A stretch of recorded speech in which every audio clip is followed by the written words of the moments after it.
एक बार एक टीचर अपनी क्लास में स्टूडेंट्स को एक कहानी सुना रहे थे। तो वो कहानी इस तरह की थी कि एक समुद्र में बड़ा जहाज जा रहा था और बहुत सारी यात्री उस पर सवार थे। अचानक से एक एक्सीडेंट हुआ और जहाज खराब हो जाता है। जहाज का कैप्टन ये अनाउंस करता है कि सारे यात्रियों को फटाफट से ये जहाज खाली करना होगा क्योंकि ये जहाज डूबने वाला है। फिर लाइफ बोट जो है उस पर सवार होने के लिए लोगों की भीड़ लग जाती है। हर कोई चाहता है कि मुझे पहले सवार होने का मौका मिल जाए। लगभग सारे यात्री सेफली किनारे तक पहुंच भी गए, लेकिन एक आखिरी वक्त आता है जब जहाज बस डूबने वाला होता है। सिर्फ एक ही लाइफ बोट बची होती है, लेकिन जहाज पर 2 लोग थे। एक शादीशुदा जोड़ा था जो जहाज पर ही रह गया था। उन दोनों में से जो पति होता है वह अपनी बीवी को जोर से धक्का देता है जहाज की तरफ और खुद कूदकर लाइव बोट पर बैठ जाता है और किनारे की तरफ जब जा रहा होता है, जब जहाज डूब रहा होता है, जिस पर वह पत्नी खड़ी होती है। वह चिल्लाती और कहती है अपने पति से कुछ। तो टीचर ने अपनी कहानी बीच में रोक करके बच्चों से पूछा कि क्या लगता है क्या कहा होगा। मनोज ने जवाब दिया कि सर उसकी पत्नी ने कहा होगा आई हेट यू, मैं तुमसे नफरत करती हूं। मैंने इतना प्यार किया लेकिन तुमने धोखा दिया। ये सब कहां होगा सर? एक बच्चा चुपचाप बैठा था तो उसको टीचर ने पूछा कि आप बताओ क्या कहा होगा उस पत्नी ने अपने पति को। उस बच्चे ने कहा कि हो सकता है पत्नी ने अपने पति से कहा हो कि हमारी बच्चों का ख्याल रखना। टीचर चौंक गए और कहा सही जवाब है, लेकिन तुम्हें कैसे पता? तुमने कहानी सुन रखी थी क्या? लड़के ने कहा नहीं सर, मैंने कहानी नहीं सुनी रखी थी।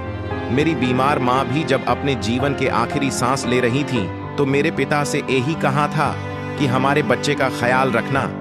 प्रोफेसर दुखी हुए। फिर उन्होंने कहा कि आपकी बात सही है। उस पत्नी ने अपने पति से यही कहा था कि हमारे बच्चों का ख्याल रखना। उन्होंने कहानी आगे बढ़ाई। उन्होंने कहा कि उस जहाज पर जो महिला बची थी वह जहाज बस डूब गया और महिला की मौत हो गई। उस पत्नी का जो पति था वो किनारे पर आ गया। घर पहुंचा, उनकी बेटी थी। उस छोटी बच्ची का लालन पालन किया, उसे पढ़ाया लिखाया और उसका शादी करवाया।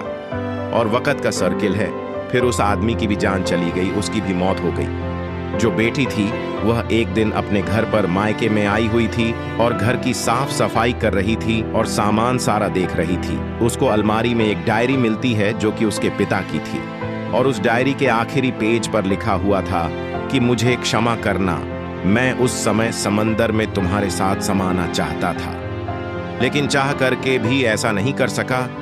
मुझे कठोर फैसला लेना पड़ा।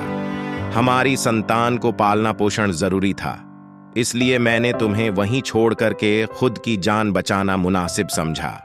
मुझे मालूम था कि तुम बीमारी से ग्रस्त हो। कुछ दिनों में वैसे भी तुम यह दुनिया छोड़कर जाने वाली थी।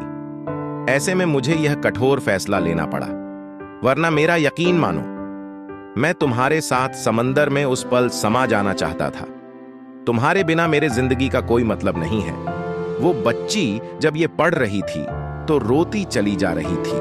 कहीं ना कहीं उसके मन में ये चलता था कि पिता ने मां को वहां अकेले क्यों छोड़ दिया। लेकिन उसे समझ में आया कि पिता ने ऐसा फैसला क्यों किया था। इस जीवन में बहुत सारी बातें सही गलत से ऊपर है। बहुत सारी बातें बहुत कॉम्प्लेक्स होते हैं, बहुत जटिल होती है, जिन्हें समझ पाना बड़ा मुश्किल होता है हमारे लिए। और हम में से काफी लोग बस तुरंत रिएक्ट कर देते हैं, बात बोल देते हैं, सोचते नहीं, विचार नहीं करते, इमीडिएटली रिएक्शन देते हैं। आप ऐसे करते रहेंगे तो लोगों को खोते रहेंगे।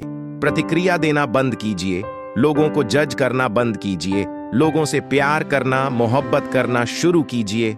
एक बुजुर्ग ने कहा था कि मुझे चुप रहने पर कभी अफसोस नहीं हुआ, हमेशा बोलने पर अफसोस हुआ है। इसीलिए हमको हमेशा सोच समझकर ही रिएक्ट करना चाहिए और बोलना चाहिए।